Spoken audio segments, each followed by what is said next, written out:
vas crier. Pourquoi? Parce que dans cette course là, quand tu dis, mon Dieu, pourquoi vas-tu abandonner? Il s'en donne lui-même. Car il y a des époques dans la vie où tu souffres tellement que quand tu pries, tu t'en donnes toi-même. Il n'y a personne pour dire amen à côté de toi. Il est dans la porte là, il est dans la porte quand tu dis hello, c'est Jean, hello. Oh mon Dieu, pourquoi tu m'as abandonné? C'est là qu'il est en train de prier. Annoncez par terre, sauf de la vie, alors le salut, vous voulez le tuer. Oh, les plus belles prières de ta vie, ce sont les prières que tu dis dans la colline de ton destin.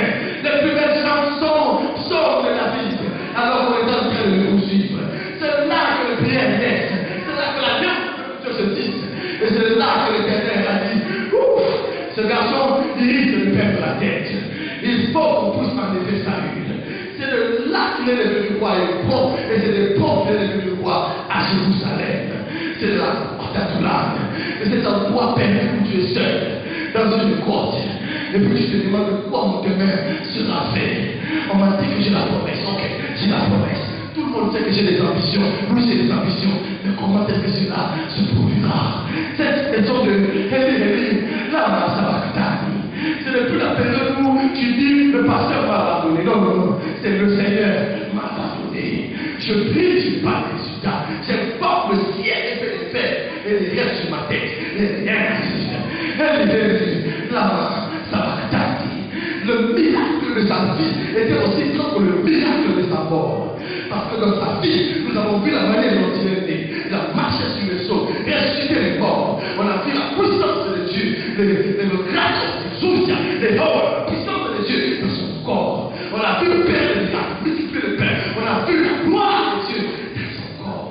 La capote. Et le chanson dit, nous avons pu voir sa gloire. La capote, la séquina. Nous avons vu cela sur son visage. On a vu transfigurer. On a vu cela. Maintenant, parce qu'il est un homme qui se sent comme abandonné par la puissance qui a agité au-delà de lui. C'est cet abandonnement unique qui nous fait dire pourquoi m'as-tu abandonné? Je suis prophète, si tu travailles dans l'onction, tu me comprendras facilement. Quand tu es en train d'opérer dans l'onction, c'est comme un vêtement que tu portes. Tu sens l'onction. L'onction, tu le sais, et des fois, tu le sens. Quand tu importes le même, tu sens le feu qui sort, tu sens l'onction. Maintenant, parce qu'il y a un homme qui ne sent rien, et il sent qu'il n'y a plus rien. Il n'y a plus rien. Et le monde est en train de passer. Et le monde est en train de se moquer de lui. Il y a une période de ta vie où tu es insultable. Il y a une période de ta vie où on peut se moquer de toi, car la mort sur la croix est toujours publique. C'est une période d'exposition. Job commence ceci. Il y avait un homme en Palestine très élevé qui s'appelait Job. C'est l'introduction qu'on a de Job. Un homme très élevé. Un homme très respecté. Un grand homme. Plus tu es respecté, plus ta voix sera grande et plus ta résurrection sera grande. Car à celui à qui on a beaucoup donné, on demandera beaucoup. Voilà pourquoi j'ai des voyants qui disent les couteaux marchent ensemble, mais ils n'ont pas le même prix. Même la manière d'être crucifié, on n'aura pas la même manière de mourir à la croix. Ce n'est pas tout le monde qui meurt et le ciel se ferme. Ce n'est pas tout le monde qui meurt et le rocher se fend. Ce n'est pas tout. Je ne sais pas si tu peux comprendre.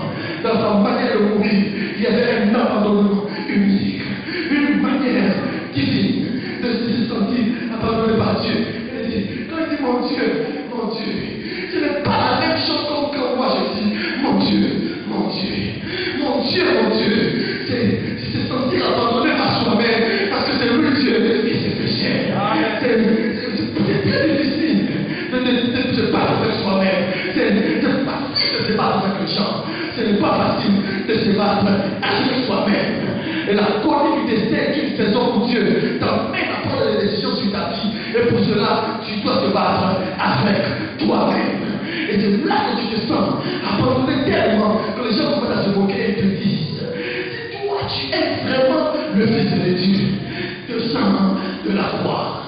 Si je suis Jésus, je vais dire, ça fait longtemps depuis mon ministère que Satan me répète toujours la même chose. Et je lui donne toujours la même réponse. Je ne suis pas fils de Dieu parce que je peux transformer les pierres en pain. Je ne suis pas fils de Dieu Dieu parce qu'il enverra les anges m'emporter. Je ne suis pas fils de Dieu parce que je fais régner sur le royaume. Je suis fils de Dieu parce que c'est dans ma nature. Et en sortant de l'eau, la voix m'a dit, tu es mon fils bien-aimé. Je n'ai rien à faire pour te prouver que je suis fils de Dieu. C'est là que les gens commencent à chercher à copier les autres. Si tu es vraiment un pasteur puissant, pourquoi est-ce que tu n'achètes pas un building d'1 million € comme l'autre l'a fait? Je ne suis pas un pasteur puissant parce que je peux acheter comme l'autre, mais parce que Dieu me l'a dit dans ma chambre, ma puissance est sur toi.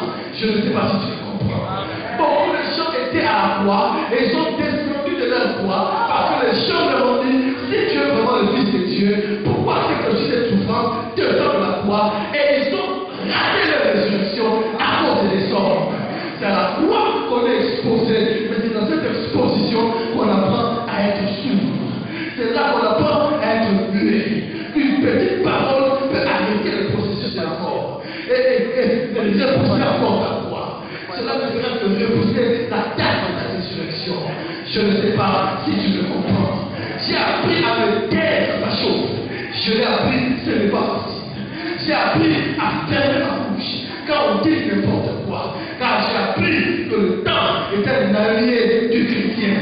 Le temps n'est jamais contre moi. Le temps est toujours pour moi. Plus le temps passe, plus je m'approche vers mon miracle, plus je m'éloigne vers mon problème.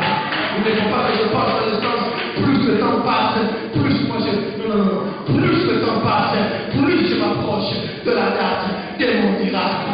Je ne sais pas si tu me comprends. Dieu m'a envoyé pour te dire qu'il ne te connaît pas ton nom, qu'il te voit quand tu pleures, qu'il connaît ta souffrance et qu'il ne t'a pas abandonné. Tu connais le nombre des cheveux qui est sur ta tête et qu'il a un plan pour toi. Qu'il est celui qui a pris ta main et qui est en train de te conduire vers le miracle de la résurrection. Même si tu ne le sens pas, il est là. Tu le verras. Il est là. C'est là à la croix que les choses surnaturelles se passent. Le livre de Colossiens me dit que lorsqu'il était à la croix, lorsqu'il était à la croix, il a déchiré l'acte dont les ordonnances me condamnaient. Il a mis publiquement en spectacle les démons. Personne n'a vu les démons être frappés. Mais les hommes ont vu seulement qu'il y a eu ténèbres pendant 3 heures. Et que pendant 3 heures, il n'y avait pas de lumière sur la terre. Et que même l'électricité la plus puissante ne pouvait pas éclairer le monde. Parce que la lumière qui cherche l'univers, la galaxie, était en train de s'éteindre pour redevenir étoile dans une autre dimension. Dans Genèse chapitre 1, Dieu dit que la lumière soit et la lumière fut. C'est plus longtemps pour dire que cette lumière n'est pas le soleil. Car le soleil est écrit au verset 6. Puis il appela le luminaire d'en haut et le luminaire d'en bas. Et il appela un pour pouvoir éclairer le jour, on l'appela soleil. Il désigna l'autre pour éclairer la lune, on l'appela la lune. Et il y eut les étoiles. C'est ce que la Bible enseigne. Le soleil dont on parle, c'est Dieu lui-même qui entre en action pour commencer la création. C'est ce soleil-là que Paul avait vu en plein midi. La Bible dit, mais en plein midi, une lumière lui apparaît. Frère, en plein midi, au zénith du soleil, quelle est la lumière qui apparaît encore si ce n'est pas l'éternel Dieu lui-même? C'est cette lumière-là qui éclaire l'humanité. C'est cette lumière-là qui provoque la lumière humaine que nous voyons.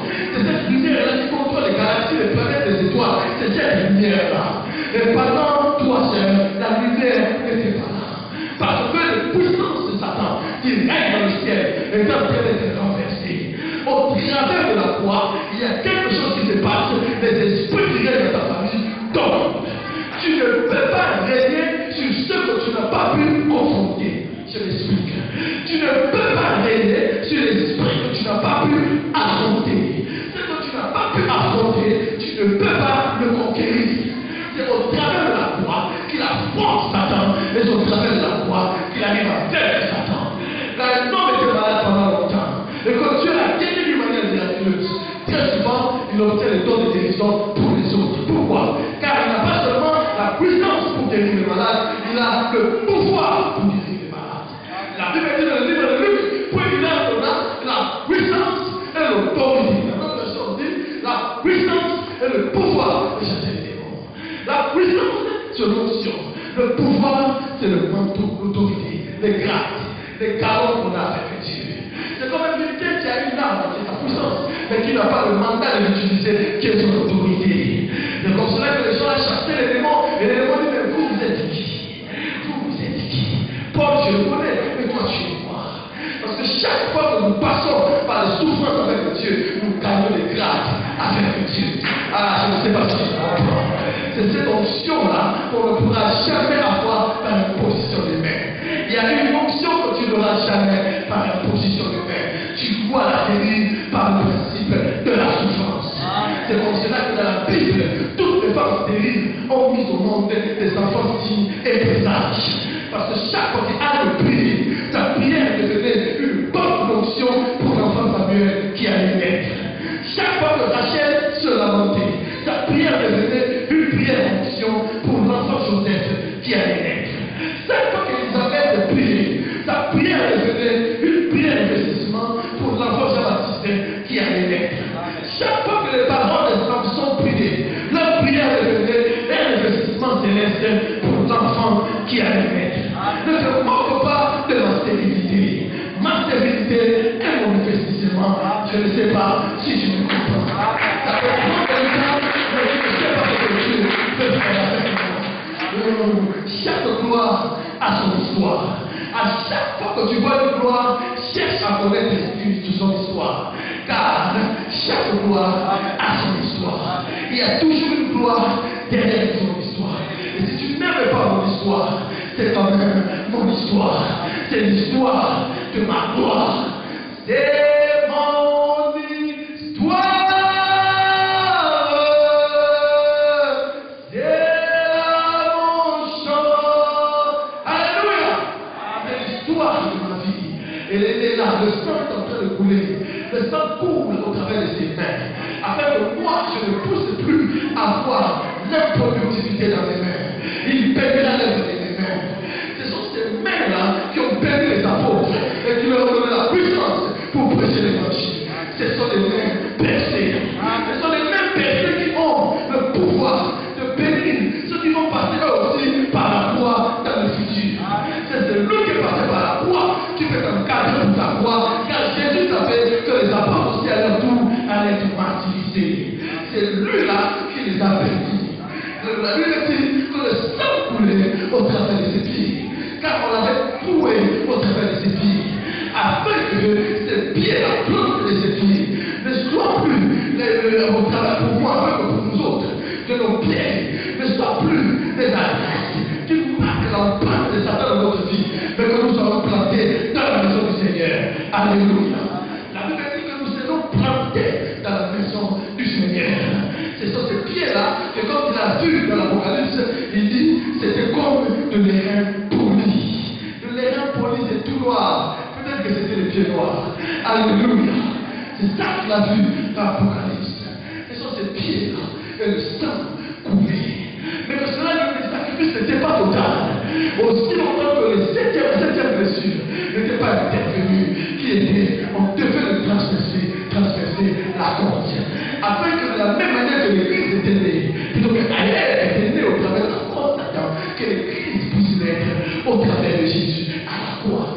L'Église est l'épouse de Jésus, née à la croix, dans l'agonie. C'est ce qui fait que Satan ne peut pas vaincre l'Église. Parce qu'elle est née dans un lieu de la victoire. Je ne sais pas si tu comprends. Tout ce que tu emporteras avec Dieu. Si tu veux parler, tu ne comprendras pas le message d'aujourd'hui. Et c'est m'en fous. Il faut qu'on prêche les gens chrétiens. Alléluia. Si dans ton histoire, il n'y a pas de droit. Et donc tout à coup, tu prenais des choses. Moi, j'ai le droit de me demander si la grâce n'est pas en train de te tromper. Car je crois la grâce, mais j'ai un problème avec la grâce. La grâce est trompeuse. La Bible dit la grâce est trompeuse. Elle cache la gloire qu'il y a derrière. Je ne sais pas si vous comprenez. Amen.